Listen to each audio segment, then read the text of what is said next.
Have you ever reinstalled Windows or gotten a new gaming PC and you simply want to get the best of the best out of it? So you proceed to scroll YouTube and watch a variety of YouTube videos telling you to change this registry, disable this secret setting, and install some third-party application which they claim will boost your FPS? Well, I've been there, and since you're watching this video, I assume that you've also been there. And I'm here to tell you that if you do everything right from the start, there is no need for 90% of the tweaks shown in videos like those. There is only a handful of things you need to do on a new installation of Windows 11, and I'm going to show you. So let's get into it. Now, the very first thing you need to know, which I had to learn the hard way, is that trying to take some decade-old system that can give up on you at any moment and following those videos on YouTube is an absolute waste of time. I learned this myself because I used to have a decade-old CPU and paired it with a RX 580. But I used to pray that the videos I watched would help me squeeze out that 10 FPS I needed to at least get to 30. It never happened. And with all of this, I'm trying to say that having a weaker system means that regardless of what you do, that extra FPS is never going to appear. So the moral of the story is, to get decent performance in any game, you need to have a acceptable PC. I currently run a Ryzen 5 3500X and a RX 6600. I got everything but my GPU from AliExpress, and since then it's been working like a dream and did not cost an arm and a leg like it did for Timmy, who bought a 240Hz monitor just to average 60 FPS in all of his games. Out of pocket for that shit. Now, the next tip is to install Windows on a NVMe SSD or a SATA SSD. Regardless of which one you pick, avoid a hard drive. The reason this is such a big deal is because hard drives can be a fraction of the speed of a SATA SSD, meaning that if your Windows 10 or 11 PC is running slow, it's probably because you're on a hard drive. My PC used to take around 5 to 10 minutes to boot, and now it takes a little under a minute to do so.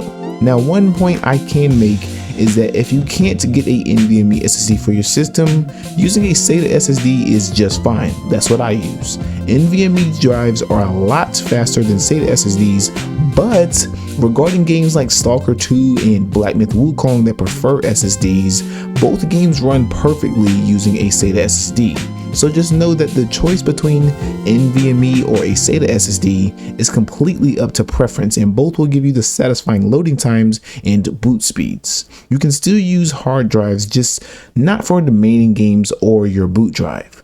Now, let's get into the Windows tweaks. Now, the first Windows tweak that I think is important at the very beginning of your installation of Windows is setting your startup apps. Now, the reason why these are so important is because, of course, whenever you are first starting your Windows installation, you won't have many here, but there will be a lot of Windows applications. Like, for instance, you can see Microsoft Edge here, and I'm pretty sure that was set to start up at the very beginning before, and I actually disabled it. Now, maybe after a month or two of using your PC, you'll see that the more applications that you install and use, they will show up here, and you want to actually go in and disable the ones that you just simply don't want starting up as soon as you log into Windows. So the way you would want to do that is you would want to just go to a certain application. Like, for instance, I'll go to mobile devices. I don't use my mobile device. I'll go and right click it, and then you'll see either enable or disable. Now, I already have it disabled, so it is asking me to enable it if I'm going to do anything.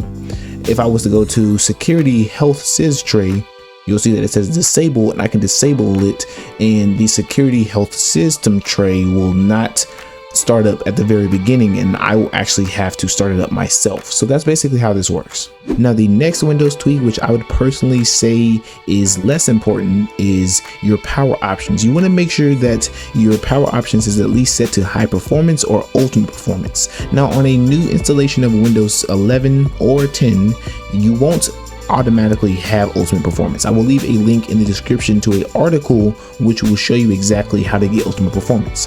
But once you get it, you can set your PC to ultimate performance if you want, but it does say that it's more for higher end PCs. So if you have a more middle class PC, you may not need to move to ultimate performance. I personally have stayed on high performance, and I have enjoyed Windows 11 and all of the games that I have played on Windows 11. So this is more preference, but at least make sure that your PC is on the high performance power option so that you're not worrying about any energy consumption issues where your PC is running slower to save energy. You don't want that. You want to get more performance, and this is probably the most reliable way to make sure that your PC is running at its best ability.